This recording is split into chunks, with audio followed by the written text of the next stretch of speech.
Right. So we'll try that again. So hello, script read through of Beachcombers. Present is myself, Ewan, who's writer director, and I will be co-starring with Ray, who will be taking the role of Ray. Imagine it was an imaginative task coming up with a name and device. Also is Mano, who is the assistant director. So because I will be in it, Mano's pretty much going to be acting as my what would you categorize it as? Eyes and ears, not face. President, offset, genius overall, omnipotent god. Biggest fan. Yeah. Yeah. And Chris, lovely Chris, who's enjoying some chips. No, it's not fucking chips. It's can you see? What the hell is that? It's healthy. So actually, it looks actually a bit gross in that, but it's because the light shit. Get your Halo light out. Doesn't help at all. No. That just looks like a crime scene now. Well, it's a very tasty one. It's couscous, some roast veg, peppers, tomatoes, halloumi. Once we got into the broad area, it started to make sense. It looked like something from Half-Life. So yeah, Chris, who's going to be providing the catering. Yeah. Hope you like couscous. So Chris is going to be camera. I like to see your cinematographer as well, Chris, but you seem to take umbrage to that. I just don't think I'm quite at that. Yeah, title. you are. I'm doling out titles. I'll dole out credits. Who cares? Maybe I don't know. Maybe I'll change my name. Maybe I'll have like a cinematographer name. Henry Chris. Henry. Yeah. Someone called me Henry Ch today. Henry Ch. Henry Ch. Yeah. If you do give yourself an Eastern European surname, that's a real cinematographer kind of a vibe. Yeah, exactly. There you go. Henry Ch. There we go. I'm Henry Ch. I'm the cinematographer on Beachcombers. Naturally. And join us as well as Harriet, who is coming on board as a what title would you grant yourself? I'm going to go with wardrobe supervisor, Harriet. Does that sound all right to you? Yeah, costume designer. Costume designer. I'm going to take a note of this for you can put that on your CV. Like the better the title, you can honestly, you can call yourself whatever you like. It's going in the credits. Lord, Remnant King. I don't know, whatever you like. Designer. So yeah, so thanks everyone for down as lead actor. Oh, you want to be lead, are you? How about I'll be lead and you can be co-lead? No. Not how this game's getting played. It's fine, I don't care. How about this is turning into the first episode of Stage now, where it's all about whose name comes first. I'm too old to go into a new career, so it really doesn't matter to me. So we are going to have a reader. Has everyone got a copy of the screenplay? So, Mano, you are going to be reading our stage directions. I am. You are. Chris, are you happy to take the role of Keith, the surly barman? Yeah, so I just need to grunt, don't I? You just grunt. So, sorry, I'm just making a change to the script here. 2 seconds. Put your lines. If you guys want to make the change as well, probably got to read backwards. Noted. I'll get that on the official master document. But yeah, no, I'm happy to do some grunting. Happy when to do needs be. Perfect. Yeah. And that just leaves one line for the nearly drowned man. So, no, Mano, do you want to be the nearly drowned man, or should we leave that up to Big Why don't we give Harriet a part? Harriet, do you want to be the nearly drowned man? What do I have to say? Nearly drowned man So, is kind Just one of, line, it's what, the, where's. I can do that, I can do that. You're allowed to read from the book. Harriet as the nearly drowned man. is it unprofessional of me to be reading this off the screen? I hope not. As long as it's the right screenplay, no. Yeah, it's the one you sent. Like, yeah, it is. Yeah.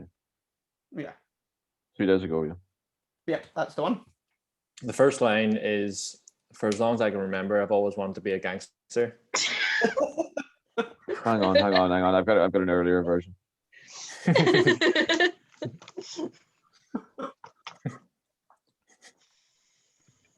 So is everyone settled? Have you got all your jokes out, Chris? Yeah, sorry. It's just because like I'm not going to be doing much talking for the next however many minutes, so I had to get it out. Just getting it all out. Fair enough. Yeah, Enjoy your couscous. yeah, it's good.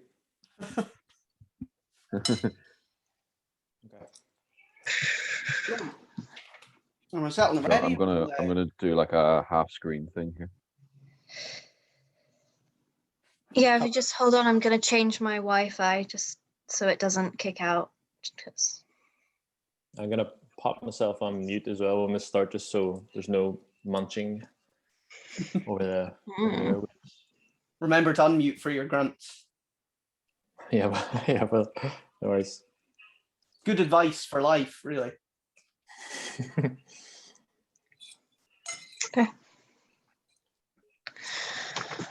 Okay. You good, Nana? Yeah, it should be. Fingers crossed. Okay, Let's so right. find out. Yeah, exactly. right. Shall we go for one then? Let's do it. Yeah. Let's do it. Scene 1, interior workshop day. A dreary, cluttered and disorganized craft workshop. Various items are strewn across the work surfaces and spilling out from drawers. A man moves from area to area, seemingly able to find what he is looking for in such a mess. He's assembling something on the work table in the center of the room. He adds wood glue, sparkling glitter, and googly eyes to a rough stump of wood. He steps back and admires his work, then slaps a star cut from a lurid green craft card and states £5 on it. The figure is grotesque. After another moment's thought, he removes the star, scribbles on it, and sticks it back on. The £5 score has been scored out and replaced with £10. Scene 2, exterior coastal town day. Waves crash against the rocks of a bleak Scottish harbour town. The sky is grey, the shops and cafes boarded up, dated signs decaying, and there is no one on the streets. Scene 3, exterior coastal town beach day. A couple walk across the damp sand. They stop intermittently and inspect the ground, poking at the sand with sticks. One of them, Ewan, carries a wicker harvesting basket. In it is various flopsome and jetsam they have combed from the beach. The other man, Ray, bends down and wipes sand from a can he has found and holds it up to him. And any good? Flavor? Ray inspects the can. Coca-Cola. Nah, capitalists.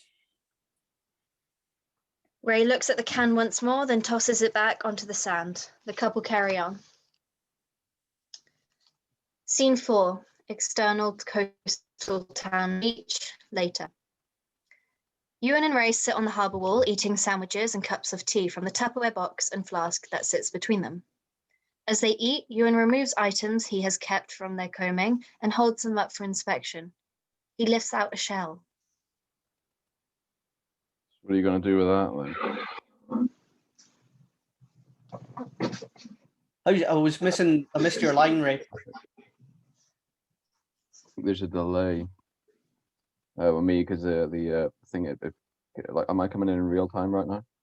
Yeah. Yeah. Like 2 seconds delay. Yeah, no worries. The fucking thing was slowing down and speeding up on me. Anyway, sorry, I'll just take it from the top. Sure. He lifts out a shell. What are you gonna do with that?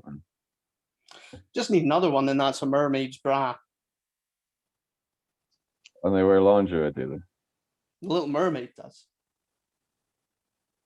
Aye, in the film, the cartoon film. I bet the Little Mermaid doesn't wear lingerie in real life. Ewan places the shell back in the basket and removes the can. What's that one? Fanta. Yeah, Coca-Cola makes Fanta. What? Ray takes the Look, can from see? him and Sorry. points to the. Oh, sorry. Ray takes the can from him and points to the Coca-Cola logo on it. Look, see, manufactured by the Coca-Cola company, made Fanta for the Germans so they could still make money from the Nazis during the war. Ewan takes the can back from him and inspects it. He throws it away and takes a bite from his sandwich. Quite like Fanta. Scene 5, external coastal town beach later. It's getting dark as the couple make their way back along the beach. Calm call the other day. Yeah? How is he? It's good. It's good. The garage is heaving and said he could be doing some extra hands. Ray. Good man, it's lots of work. We're done with Edinburgh, Ray. Come on, the shop is No, we're done. The two continue on, Ray silenced. As they walk, they noticed a shape on the sand. What's that?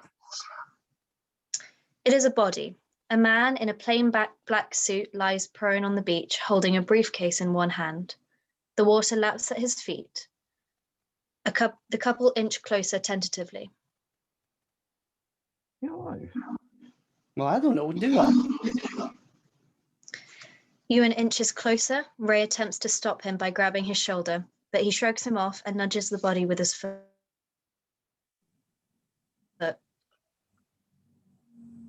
Hello? Are you okay there, pal? Nothing. Ray is shaken, though approaches too. He starts to search the pockets. What are you doing? Mind if I do? You know, the police can identify him. I don't fucking know. It's a dead body. Have you ever seen a dead body? All right, don't get tetchy. Ewan leans down too and removes the briefcase from his hands and starts to try and open it. Ray watches him in confusion. What are you doing? Ewan opens the lid of the case. His eyes widen and he immediately closes it. What is it? What Be is quiet. Sorry, He steps on you. stands, he stands and grabs one of the corpse's arms. Help me. Take his other arm.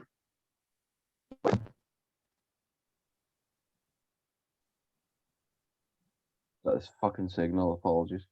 No worries. That's okay. It's to be expected with doing it like this. Yeah. Do you want me to carry on or do you want to do it? So, yeah, it's all right. Go ahead. Ewan drops the arm and points at the case. Ray, that case is full of money. Like tens of thousands of pounds. Shut up. Don't ask any questions and take his bloody arm. The couple grab an arm each and begin to drag the body off. Scene 6, internal pub evening. Ewan and Ray sit at a table in an otherwise empty, shabby pub. Sitting on the floor between them is the case of money. An unhappy-looking barman places a pint in front of Ray and a spectacular-looking cocktail in front of Ewan. Thanks, Ken. Get a large house whiskey as well, please, Ken. Ray quickly takes up his pint and closes his eyes as he takes a long pull from the glass. Ewan gently removes the garnish from his glass and gives its contents a stir with the tip of his pinky. We're keeping it. Can you hear me? Didn't get it, no. Fuck, sorry. I don't know what's going on with this. Do you want to try this out again, Ewan? Yeah. We're keeping it. Fucking hell. We deserve it. We've worked so hard, sweetheart. Ewan reaches over the table for Ray's hand and takes them in his. It's the break we've been waiting for. Think about what it can mean for us, for the shop, for the town. Police? Look, have you seen any police about? No, none. Fuck all. Nobody knows the guy ended up here. Nobody knows the money's here. Or we'd have seen a lot more activity by now, right? There's a body. Ken returns and places a large whiskey next to Ray's pint. Ray stops speaking. Cheers, Ken.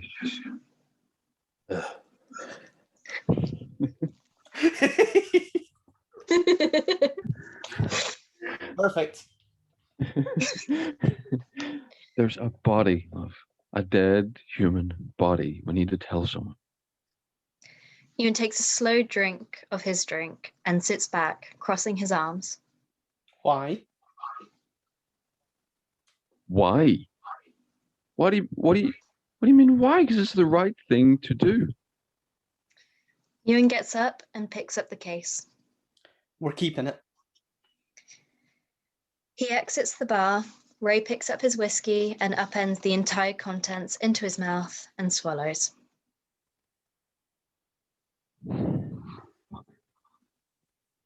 He rises and follows Ewan out. Scene 7, exterior, coastal town beach, morning. Ray trails behind Ewan as he strides across the sand with purpose. They carry a spade each. So we're just going to bury a body then? That's something we're just going to do this morning, yeah? Yep. So just to steal a whole load of money from a mysterious corpse and then kick him into a hole in the ground, yeah? Yep. Just lie to the police when they come looking. Ewan spins around and cuts him off. Ray, I love you, but if you say one more word, I'm going to wrap this spade around your head. Do you remember the plan? Scene 8, flashback, interior, Ewan and Ray's kitchen, night. Ewan sits with a large tumbler of whiskey under the soft light of a lamp on the table. Step 1, we get rid of the body. Nobody comes here anymore. Nobody's going to think to come looking in the woods here. Step 2, we slowly move the money through the shop. Small amounts. Faked receipts for small cash transactions that we deposit in the business account as takens. Step 3, we use the money to market, to funnel some money back into this place, restore it to its former glory, maybe even buy the chip shop, the cafe too. He drains his whiskey. Ray stares at him with a raised eyebrow. Eventually. Scene 9, exterior, coastal town beach, morning.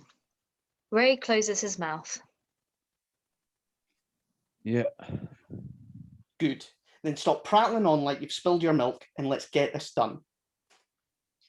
Ewan turns and begins to stride off. Hesitates, then turns around once more. I love you. Scene 10, exterior, woods, morning. The couple stand in a clearing of a damp and dreary wood. They stare at the corpse that is lying beside a freshly dug grave. Well, Aye.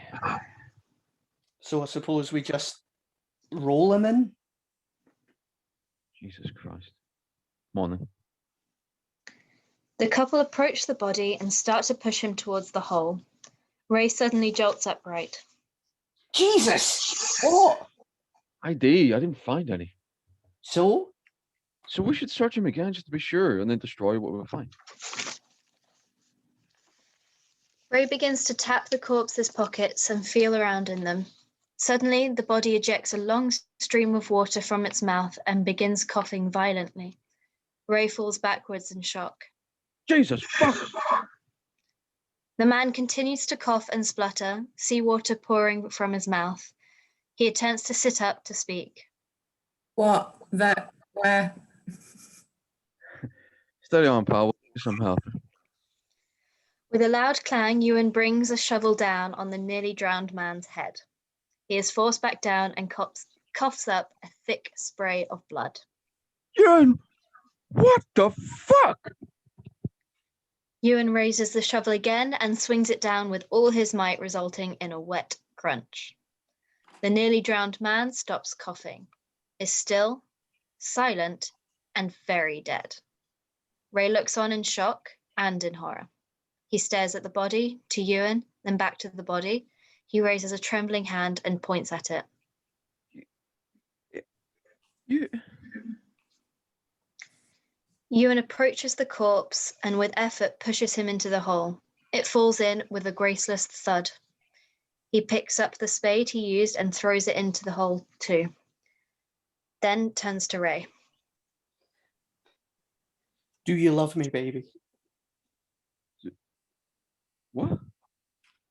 Do you love me?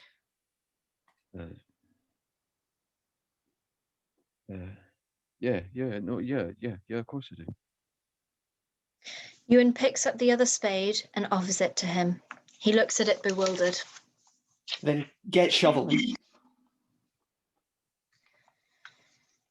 Scene 11, exterior coastal town, day. The shop front of the couple's gift shop. The open sign is spun around to display closed. Under the printed word, scribbled in marker, are the words, for good. Scene 12, interior car, day.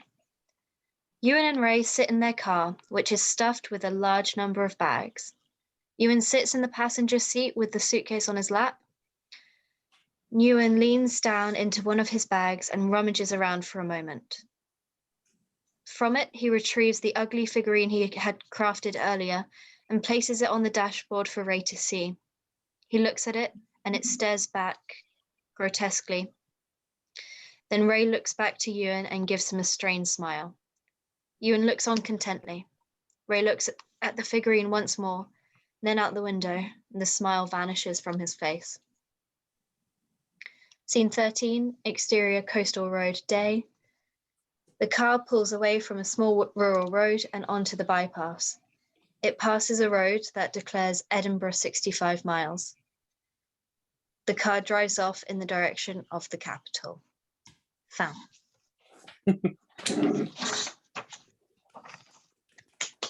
Good stuff. Good stuff. Yeah. Happy days.